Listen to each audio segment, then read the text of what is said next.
Welcome back, everyone, to another episode of Christianity on the Spectrum. Over the course of this podcast, a lot of people have been asking me for a book or a resource that they could get their hands on that will help them understand the mind of the average autistic Christian woman, especially ones on the more conservative side of things. A lot of autistic women will come to me being like, I get people like me, but I can't wrap my head around these other groups of autistic Christian women. And they ask me for a resource, and I always sort of have to hum and haw and go, okay, well, like you can find bits and pieces of it here. You can go to these blogs, you can go to these places. And I'm glad I no longer have to do that because now there's this book that has come out called The Dignity of Dependence, a Feminist Manifesto. And it is, I don't know the best way to describe it, but the way I describe it is if you wanted to develop a theory of mind for the average autistic Christian woman and to understand how they think about themselves and especially themselves in gendered terms and gendered contexts within Christianity, I would say this book will do that. I read through the book and I kept thinking, wow, I have had this exact conversation like 90 times, except I've been the one asking the questions, and whenever I'd start reading a chapter, I'd go like, oh, I know exactly where this is going. I've hit these beats plenty of times. And I was very impressed by the book, and more specifically, I have been following the author of this book, Leah Libresco Sargeant, for about 10 years. Her name is Leah Libresco Sargeant, but she's better known to me as WH 2016 LLSUDA, which is the data tag that I use to track people on her blog. So if any of you were wondering what that meant, it means watering hole that I discovered in 2016. Leah Libresco Sargeant for undiagnosed autistic women, which is to explain, okay, this is the data source I'm getting it from. These are the types of people that tend to go to this blog. So when I'm looking for undiagnosed autistic women to interview for my research or data mine for my research, this is one of the places I go to. I've talked about before in my autism data collection. One of the things I do a lot of is I find people who tend to attract other autistic Christian women.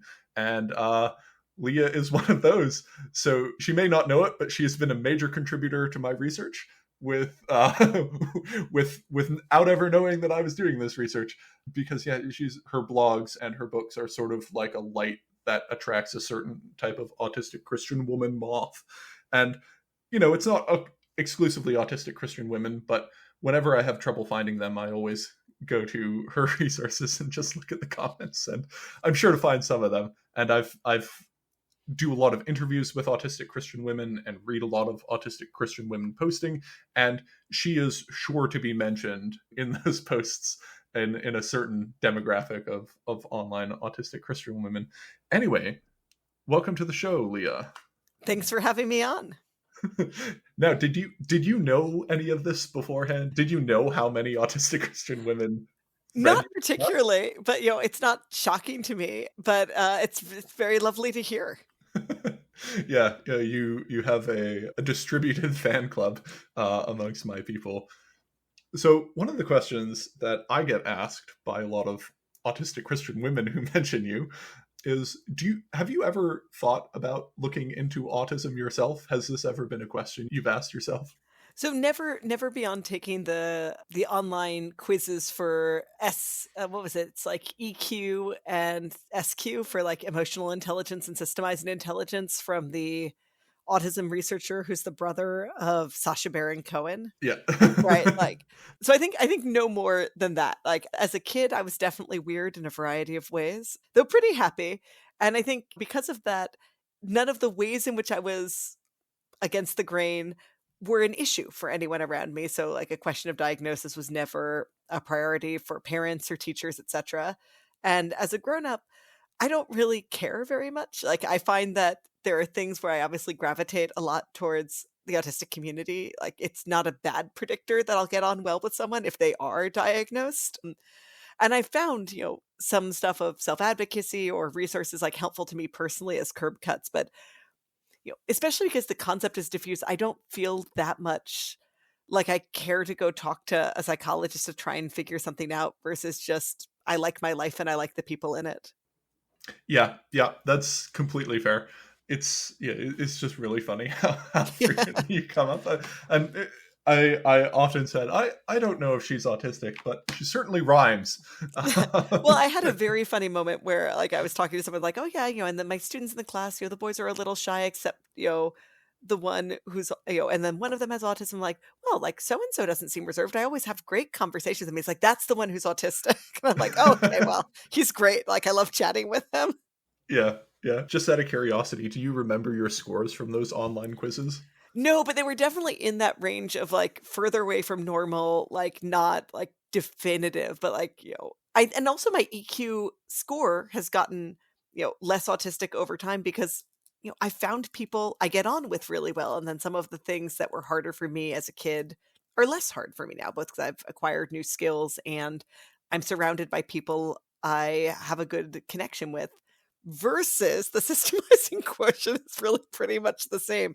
We're like, my husband and I are both cooking together. I'm like, "Hey, you are using the measuring spoons in the wrong order." And he's like, "What?" And I'm like, "If you measure the baking soda first with the half teaspoon, then you can pour the salt into it, and there's no washing step in between. But if you do it in the opposite order, even though the recipe doesn't care, there's an unnecessary wash and dry step." And he's like, "Oh." And I'm like, "Are you never thinking about how to minimize wash steps with measuring spoons when you're cooking?" He's like, "I am never thinking about this. I don't mind watching." I'm like, "But it's not elegant. Like, it's not parsimonious as a cooking strategy." So I'm like, that score's Oh, the same. yeah, no, many such cases. It was really funny, even reading the book. You have a lot of personal anecdotes about things like your experiences with like math club and computer science clubs or computer Yes. science courses. And it is really funny because I have heard those exact anecdotes many times. And it's kind of one of those things where throughout reading this book, I was like, wow, there's certainly there's certainly something going on here that is very familiar to me in my research. Um, Well, this is part of what was fun about doing it also, because there's no book that's fully or wholly original. And like, I didn't come out here because I have something totally new to say about men and women. And if I did, it'd be shocking and probably heresy, right? But like, I have different like, there's just way more material sciences in this book on care and gender and children than you might expect, because I love reading Substack's like Scope of Work, which is all about like the built environment and how we design the world. And there's this beautiful interview with someone who designs medical training devices, right? And I'm reading this because I love how do you build stuff? How do they work? And he has this really tender quote about how hard it was to design medical training devices for in utero fetal surgery. Because the challenge is usually when you're building something, you're trying to build something that's strong. But the challenge when you're building medical training devices is you want to build something that's exactly as weak, as tender, as delicate as a person. And when you're doing it for a baby in the womb, you're doing it for the most delicate, vulnerable members of the human race. And this really stuck out to me partly because I love when people get so like worked up and tender about building something, about like, how do I mirror a person through what I'm making? And then, of course, in the bigger picture, I think there's so much room for that tenderness for him as a material scientist, but we don't allow that tenderness when we talk about children in the womb in the context of abortion. It's that same question, like, how delicate is this person? And when it's a fetal surgery trainer, it's like, wow, I'm awestruck by what it takes to mirror what nature has done. And when it's the question of abortion, it's, this person is so delicate that they're probably not a person at all. and so I think this segues into pretty well into my first question, which is I know authors don't always get to choose their title. Did you get to choose the title I for did, this and I book? got some pushback too, not from my Yeah, so editor, from my agent who advocates for me, right? So when I was shopping it around to publishers, he's like, "You shouldn't put dignity in the title." I'm like, "Why not?" He's like, "You should call it demand, you should call it dependence, colon, a demand." I'm like, "Well, why shouldn't I put dignity in the title?" Because I was like, "People know it's Catholic now." I'm like, "Come on." I think it's a very Catholic book in some ways, but he's like, "No, people have caught on that that's a Catholic word, and now, some people won't buy it for that reason." And, my hope is the book has just enough to attract and upset almost anyone who reads it. But that was so interesting to me that he thought like that would be an obstacle for people, that the claim of dignity as opposed to other ways of grounding why do we care about people would frighten or upset or alienate some readers. Yeah, I have a feeling even my Protestant audience will not be put off by this. um Yeah.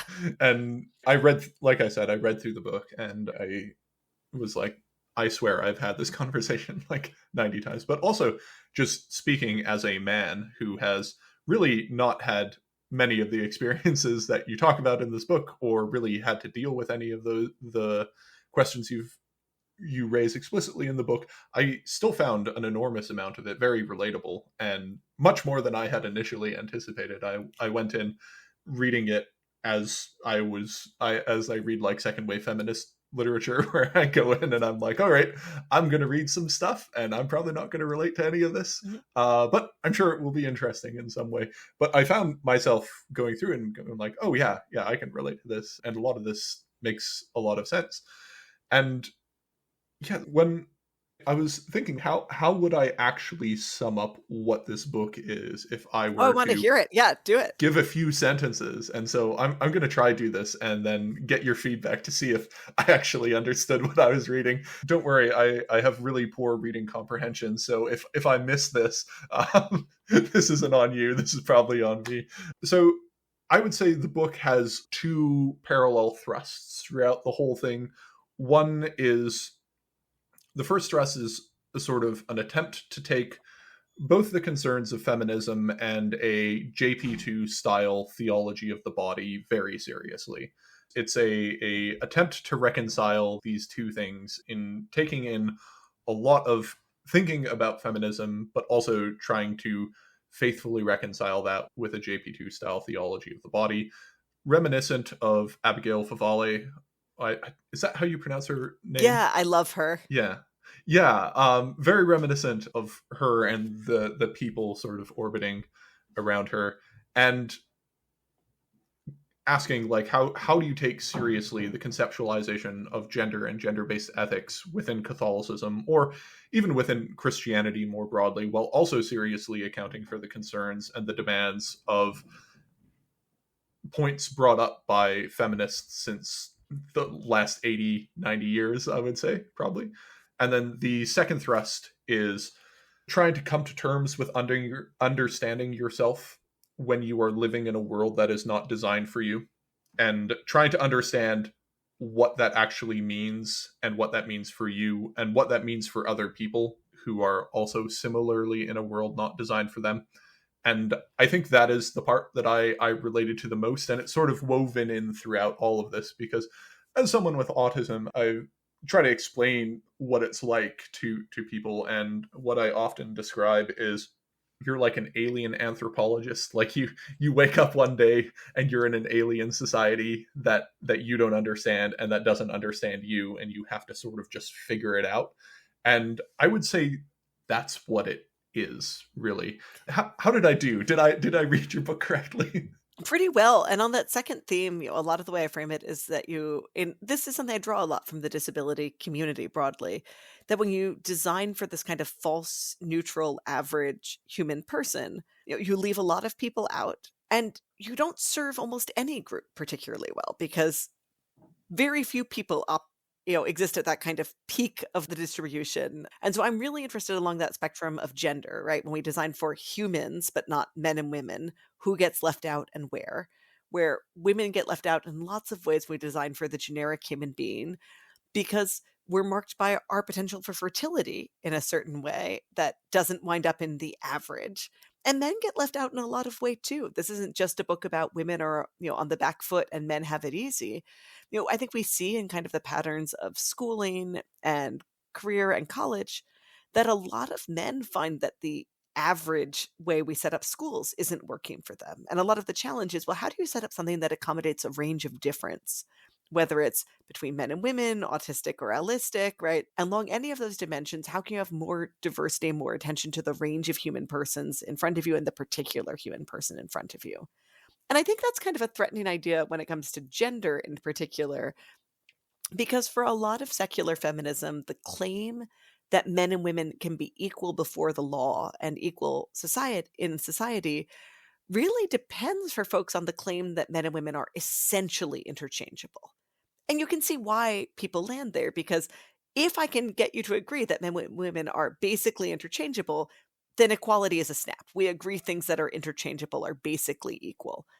But if we're not fully interchangeable, kind of in both big ways and small, I think the smallest, most trivial way is that there's actually a huge difference in grip strength on average between men and women. It's a much like starker disparity than height.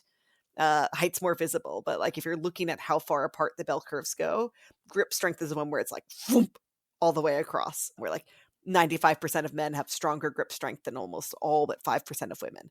Now, does anyone care? No, right? Like, no one's like, oh no, my claim to equal dignity is imperiled by my lackluster grip strength. But it does implicate, like, how should we design stuff? How hard should it be to twist? But then when you get to fertility, that's the thing where there's a clear asymmetry that isn't so easy to get over of just like, well, should jars be a little looser? And as long as everyone can open jars, I guess we can all have the vote, right? So when you allow for and concede that there are meaningful asymmetries that really shape our whole lives, then if you want men and women to be equal before the law, which I do, you've got to appeal to something besides, well, we're all basically the same here. Yeah, and I think it's also useful to point out just on the issue of grip strength. Grip strength is a pretty good approximation of overall strength Mhm. for a person. So if you have very weak grip strength, the rest of your body is also probably pretty weak. If you have very strong grip strength, the rest of your body is also pretty strong. So in terms of like corollary tests for overall strength, grip, that's why grip strength is mentioned, and Yep. that's typically why we talk about grip strength when we're talking about these metrics, is mostly because it's actually a fairly decent metric. It tracks like 90% of the time or something like that. Yeah, and so that was my attempt to Yeah. explain it. If you had to give a short elevator pitch for what you think this book is and what you were trying to accomplish with it, what would it be?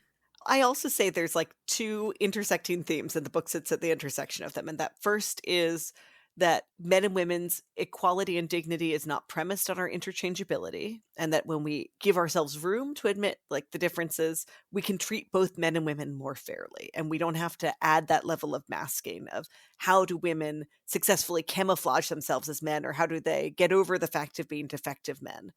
And then the second claim is really that we have a lot of our society built around this false ideal of autonomy. That we say, the best way of being a person is being a person who doesn't depend on other people, who isn't a net receiver, both in general or at certain portions of their life. And as a matter of law, we tend to look at folks who really deeply need other people and we treat their humanity as tenuous. Most obviously before birth in the womb, when it's the dependence of a baby that becomes the claim that they're not a legal person. But increasingly at the end of life, we see that euthanasia is picking up in places like Canada. Britain just legalized it. And when you look in America at the states that have legalized it, the most commonly cited reason that people seek to end their life isn't because they're in a lot of pain while they're dying.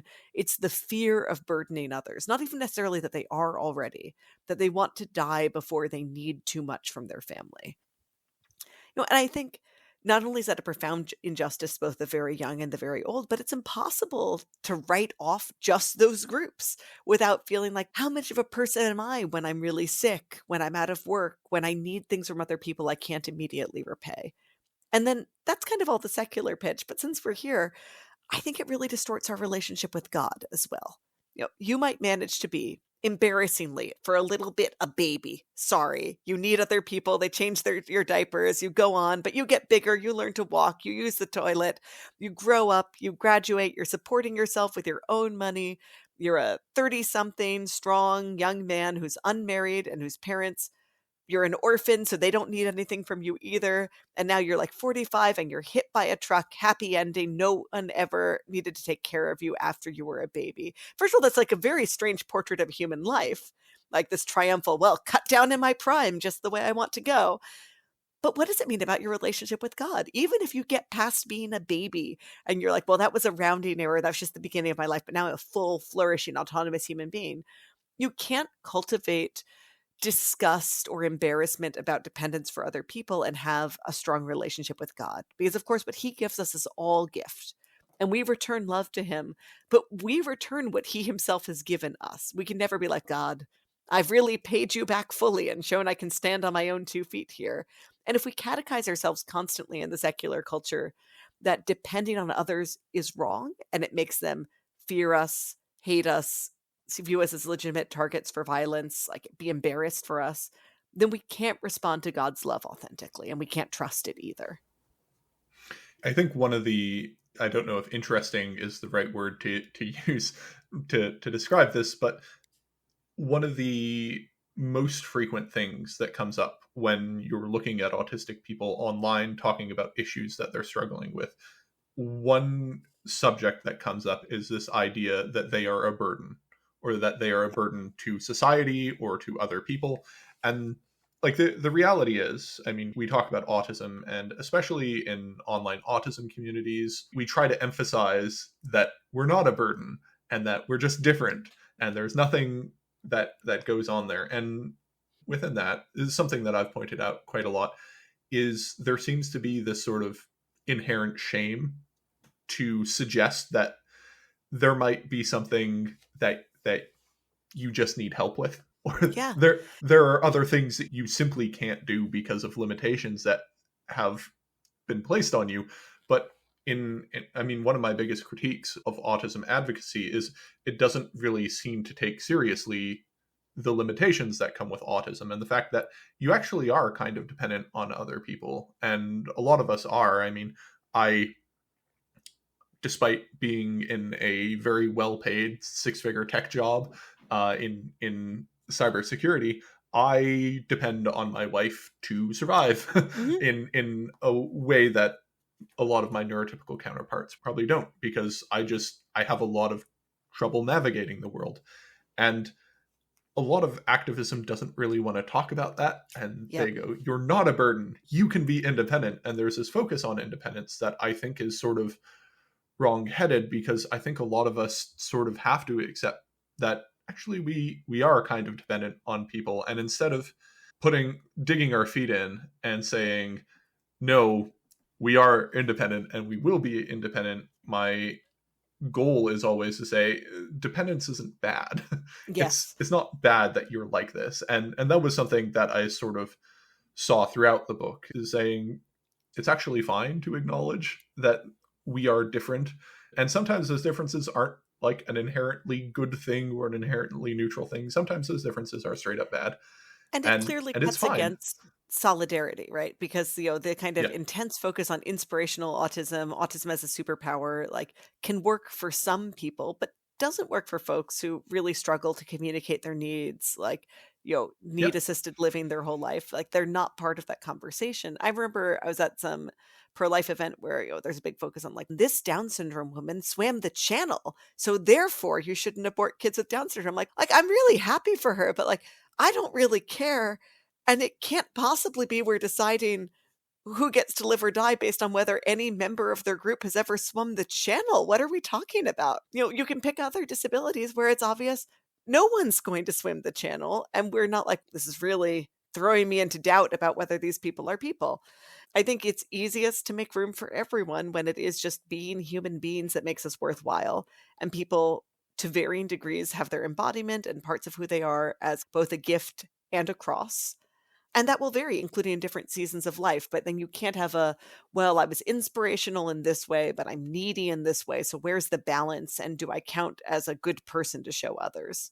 And I think it gives a lot of room, unfortunately, to folks who do treat autism as a flaw in being human, as a disease primarily, like RFK Jr., when he can point to folks who have really difficult autism that's difficult for them and their parents. Is like, well, I'm saving people from this. And people are like, well, that doesn't even exist, right? Like, it does. Like, the question is, what is the compassionate and welcoming response that's not treating people as though they're an error, but also acknowledges some of these burdens are heavier to carry, and it's not always just the social model of disability. It's not, well, if there were a ramp, then paralysis would be trivial, right? Yeah. And like it sort of reminded me of, after I read your book, there was this whole discourse on Twitter about embryo screening. And one of the things that came up, especially in autism activism circles, was sort of what you were talking about with the girl with Down syndrome swimming the English Channel. The arguments were like, well, a lot of autistic people become computer engineers and contribute greatly to society. And one of the points that I kept bringing up when people on the autism side were making that point is, okay, some of us do. Mhm. Like, as one of those guys who is on that side, Yeah. I have to ask, what about all the ones who don't? Right? Is pointing to our utility really the way that we should ground a anti-eugenics campaign? Say, Mhm. hey guys, we should not eliminate this strand of humanity from the gene pool because think of all the cool apps they can build. Right? Like that isn't a particularly good argument, because the next question comes in. Okay, so if we can genetically isolate the autists who will be app makers and the autists who will not, where like where should that fall? I find the utility discourse around autism particularly difficult to reckon with, mostly because it's everywhere. That is sort of, if you are arguing about these things from a purely secular utilitarian perspective, there are sort of just obvious downfalls to that, right? There are obvious short sides where you have to acknowledge, okay, some of us don't have much calculable utility, unfortunately, and nothing is going to change that. Nothing is going to make it so that we do have calculable utility. And I found a lot of your book was just pushing against this notion that calculable utility is a thing or should be a thing or has any meaning whatsoever, and that there's really no point in calculating utility, because utility is not the measure of a person. The measure of a person is essentially, are they a member of the human race? Like, do they have the imago Dei? And that by itself is the only criteria that you need to justify whether or not someone is worthy. And it's really important to remember no one's kind of hold on being autonomous, important, a net giver is secure, right?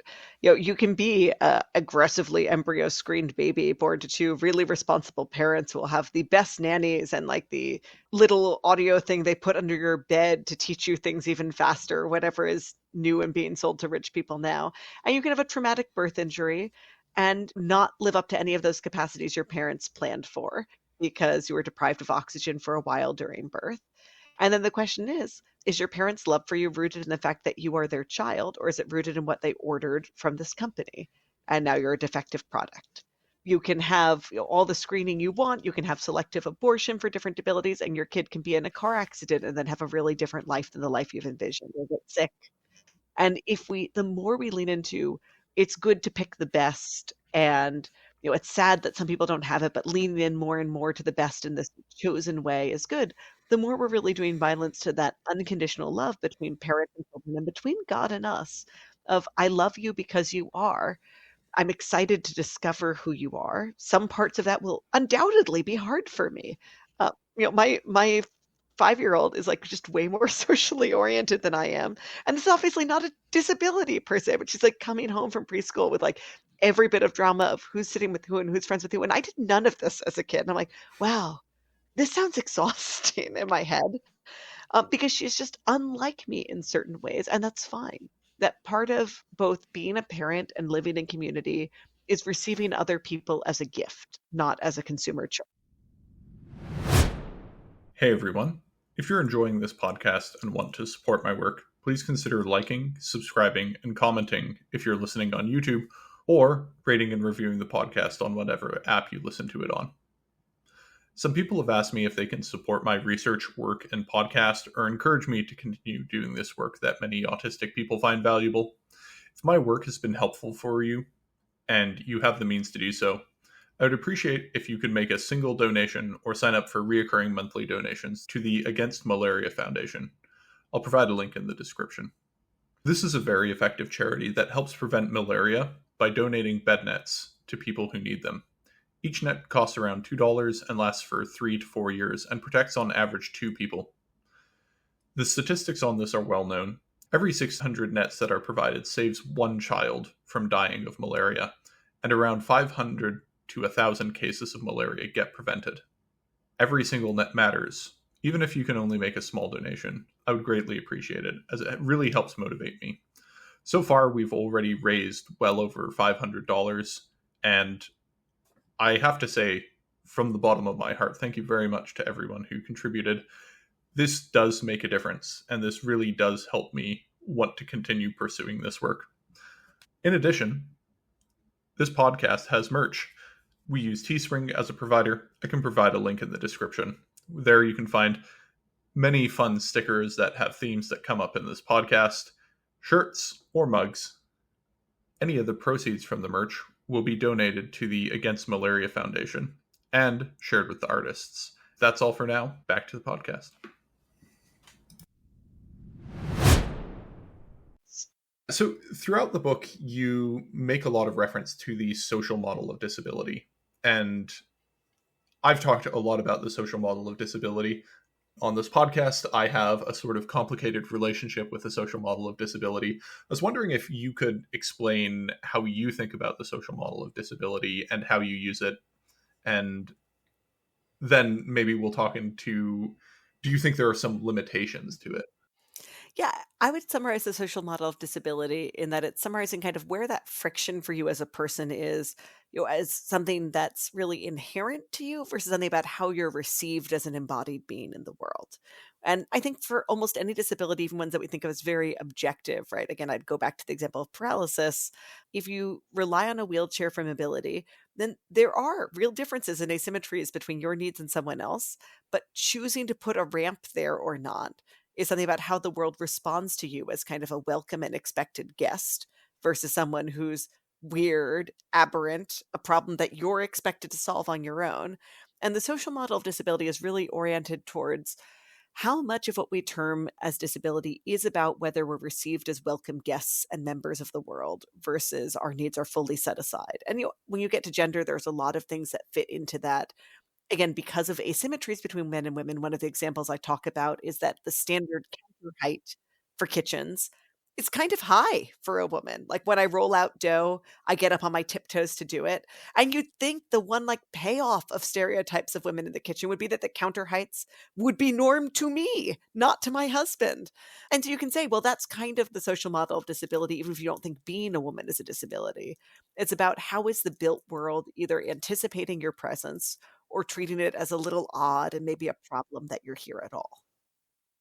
Yeah, I mean, I think the social model of disability is designed to tackle those types of things, and I think that's where it works best when you have a condition that isn't actually, like, when it's genuinely just a difference, right? Like I don't think that there is anything wrong with women, and I don't think that is a particularly useful frame to think about things. But one of the critiques I have of the social model of disability is it seems to be unwilling to reckon with sometimes things are just bad, right? Like sometimes this isn't a social problem. Sometimes this is actually just you have a complex condition where things just aren't good. and there's nothing you can do about it. There is no societal intervention that is going to change that. There is no level of systemic change that you could realistically apply that's going to make you not like this. And I find that kind of frustrating, and I think it's sort of a limitation of the social model, where I think Christian models of disability specifically have something to add to the social model that allow it to still work in those situations. And I think that's sort of what you're getting at a lot in this book. Yeah, I think Christians are hopefully less scared of admitting that both our embodiment is good and that it's marked by wounds. And sometimes differentiating like which of these parts where I'm struggling with my embodiment is a gift, which is a cross, which are both, can be challenging. But what I see in kind of the excesses of the social model of disability is almost a parallel to that feminist anxiety of, well, we're basically exactly the same as men, and therefore you have to treat us fairly. And if you kind of take this intense social model, you're saying, well, we're all basically exactly the same. And all my problems with disability come from what you are doing to me or at me. And therefore, I'm right to ask for accommodation because there's nothing in me that's different. It's just you making the problem. Versus saying, like, yeah, there are things about me that are different, even things that are genuinely burdensome and hard to accommodate. And I want you to accommodate them in justice because I'm a human person, not because everything here is malicious or your fault or trivial to accommodate.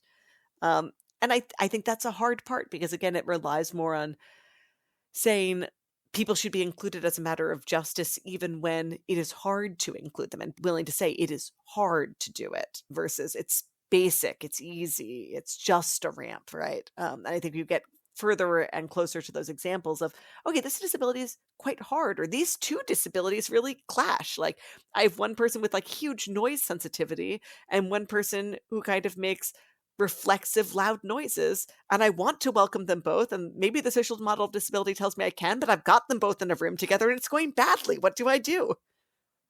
Yeah, that's a classic example that I use all the time, because it's sort of one of those places where you are forced to reckon with this question of, okay, well, what do I do now? Like, Yeah. what do I actually do? And a really, really big thing that I appreciated is that discussion in the book that you were just mentioning, which is just acknowledging that sometimes things really suck and are really Yeah. hard and are really bad.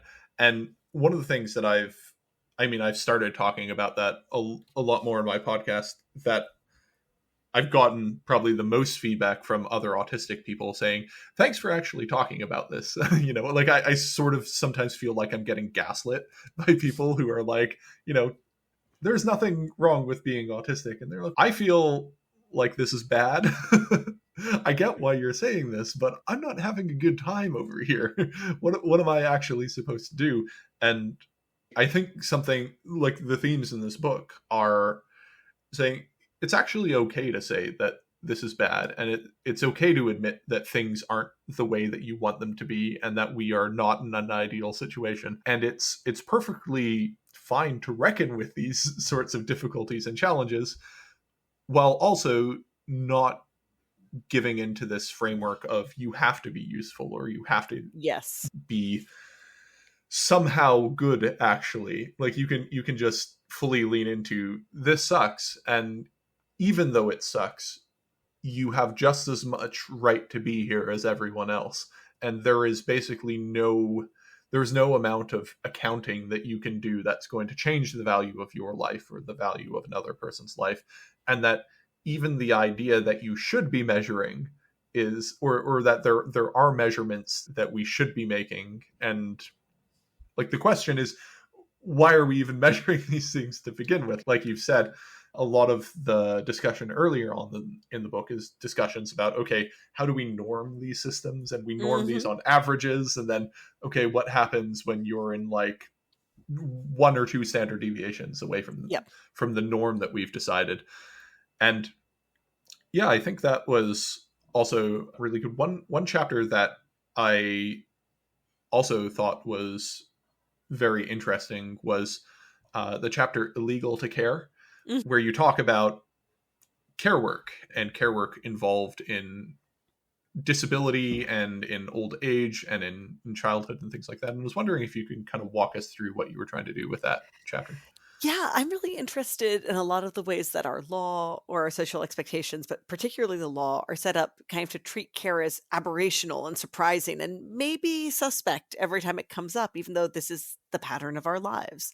And so you see this kind of in different ways, that we have some programs that let it be easier for kids with severe disabilities to be cared for at home by their parents under Medicaid waivers, where their parents get paid to be their caregiver.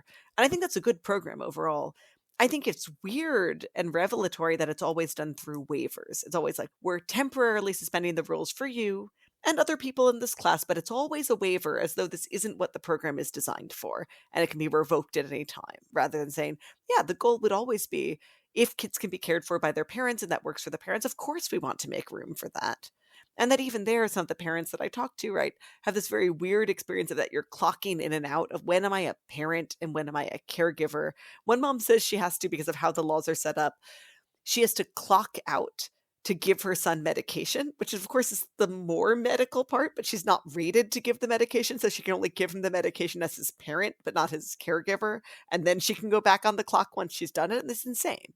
And then you see kind of this antipathy towards care in the way we set up some of our programs around disability. SSI, Social Security, it's the Social Security you get when you're disabled, but you don't have a long enough work history to qualify for DI, which is the better one. It's incredibly punitive. It forces people into poverty. You're limited to having $2,000 in assets in your bank account. You can't have any more. You'll get kicked off the program. And then the bizarre part is it treats the love your family has for you as though it's cheating and trying to like get around things. So you were, until very recently, you had to declare if your parents made you dinner and like what the plausible cost of the dinner was to subtract from your benefits, lest anyone get away with anything. If you stayed with your parents, they needed to charge you imputed rent. And it's just this incredible hostility to the natural relationships of care, when I think the purpose of the state and the law is to ease those channels of care. Look, where people want to give a yes to someone they care for who's in profound need, but they're going to struggle to give that yes and make it easier for them to do. And a lot of our laws obstruct it or treat people as suspect for loving the people closest to them. Yeah, and this is something that comes up so much within autistic circles, especially with autistic people on disability, and it's one of those things that I have like eternally been at war with, just because of how, not only just how clunky it is, but how sort of stupid it is just on its face. For this podcast, I often would get people to help me with research and be research assistants, and oftentimes people who I'd get to be research assistants would be autistic people who are struggling with employment, because I could just give them money. And oftentimes they'd be like, okay, please don't give me money this month, because if I go over this, then I'm going to lose this benefit. So please, let's wait. And then next month, maybe like only pay out 63% of it. And then next month, and it was like, this is stupid. It's so stupid. And it for could be what? almost anything that gets you busted here, because one of my coworkers works on SSI, and he profiled a woman who was in a car accident and was going to get a settlement for her car accident, and she had to decide whether she was going to have to decline the check for her medical bills because it would come all in 1 month and get her kicked off of Medicaid. And like they eventually negotiated something, but I think there's where you really see like the limits of doing things without the nothing about us without us, right? Like if you spent a month trying to navigate this, you wouldn't write the rules this way. You only get rules this stupid when the people writing them not only have animus, right? Because I don't think it's just animus. I think a couple of them have animus, but have no sense of what it means to live under these rules and haven't cared for someone or loved someone who's lived under these rules, and then writes, and it's just nonsensical. Yeah, and I mean, it's one of those things that I was so glad you brought up in the book, because I was like, finally, someone's talking about, in disability communities, this gets talked about all the time, and how it's a form of like passive structural violence against disabled people, where it's sort of making sure they're not cheating and making sure they're not getting something that they shouldn't get. And in reality, these people are living at or below the poverty line. In conditions that you would, go ahead. And the cheating is just always focused on like, what if someone cares for them really personally and helps them out? Yeah. And it's like, okay, what if? Like, make my day. What if their parents buy them a birthday gift? Like, it's insane. And sounds great. Sign me up. Deeply unnecessary. And all because there's this idea that if you have a disability, you should only be cared for to a certain level, and then also you should only be cared for by professionals who have the certificate to care for you, even when like a lot of the times the people doing you don't need a certificate to make your autistic son dinner. Like you just don't need that. No one needs that. Like, sure, if you're working at a care home and you are preparing meals for 30 people, like I could understand why you'd want a food safety certificate, and you'd want to make sure that someone has like their food safety because they're doing mass prep for food. But you're making your son lunch. Like this is this is different.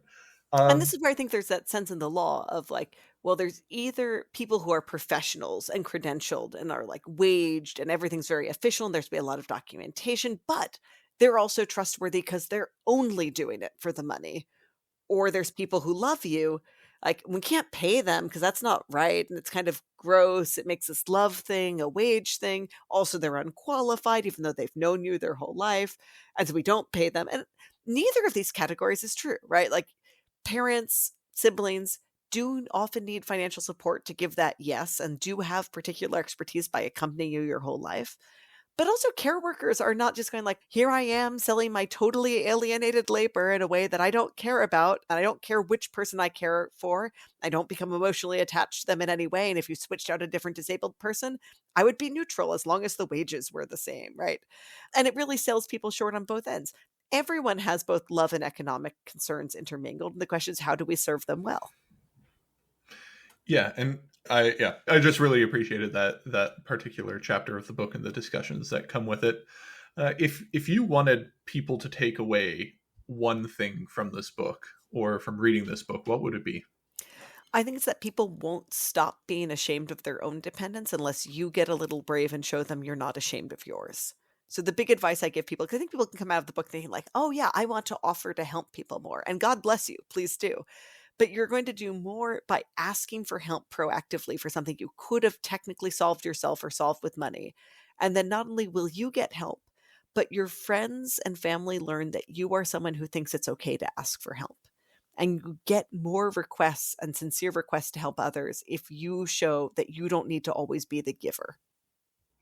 Yeah, and I think that was the biggest takeaway that I got from the book, is that, being dependent isn't a vice and shouldn't be thought of as a vice. It should just be thought of as a normal and completely benign feature of humanity. Like, Yes. it's just a thing that all of us have to do.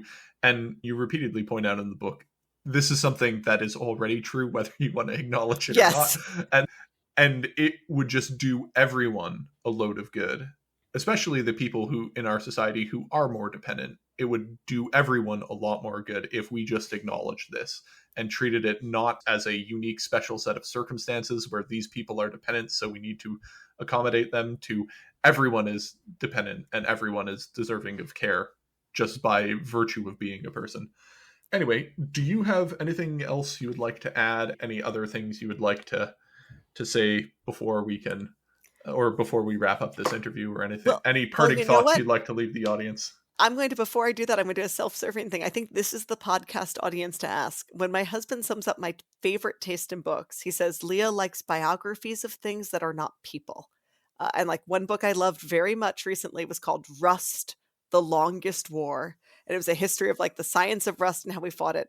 And this is the podcast audience I want to ask. If you have a favorite biography of a thing that is not a person, please let me know. How much do you love military avionics? I'm up to learn, right? Like I loved Flying Blind, the like big history of why Boeing went completely off the rails. That was great. It was incredibly upsetting, but like really good. You're just like, everyone should apologize to my husband in advance, because if I come home from the library, I'm like, guess what you're going to hear about at dinner for the next 2 weeks? It's eels. He's like, it's eels. And I'm like, it's eels. It's called The Book of Eels. It's really good. But like, this seems like the audience to give me my like next favorite book.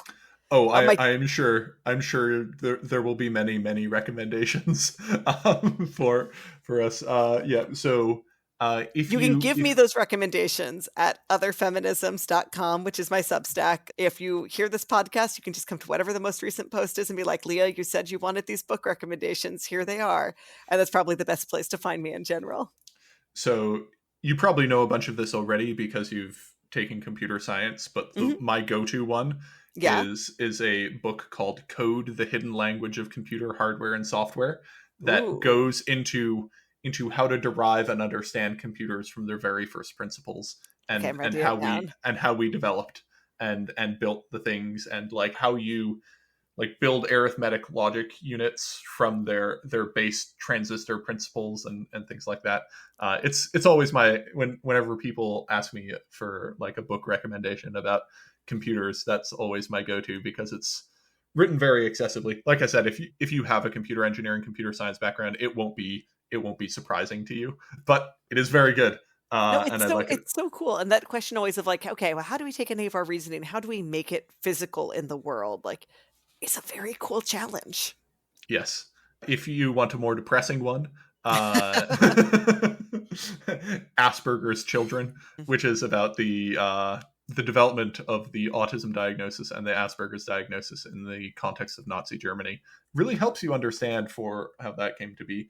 And my final one, I did an interview with the author for this podcast that I think was also quite illuminating and also relevant to the themes of your book, called Chasing the Intact Mind, by Amy Lutz, which is a book that is all about the idea of cognitive impairment and how many of us are looking for a non-impaired mind inside someone who clearly does have an impaired mind, and how that came to be, how that sort of developed. Also kind of a depressing book in the second half, but I bet this is going to get into stuff like the ABA and like the trying to interpret speech that isn't happening. Yep.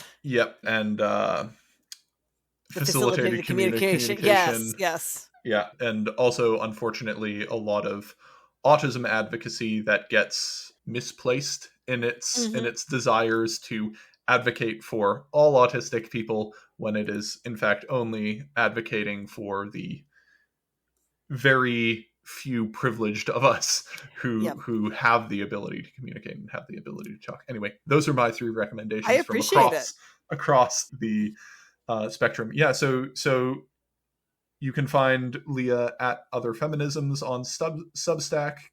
Anywhere else? That's the main one. I sent out my other writing that way. You can find the book, hopefully, at any reasonable online retailer, but please feel free to bother your local library and ask them if they'll stock it. Yeah, you can find me on Twitter and Blue Sky at ChristianityOn and at ChristianityOn at bluesky.social. If you'd like to contact me, you can contact me christianityonthespectrum@gmail.com. If you enjoyed this podcast and you would like to support it, you can do that by donating to the Against Malaria Foundation link that I have in the description. Get some bed nets, folks.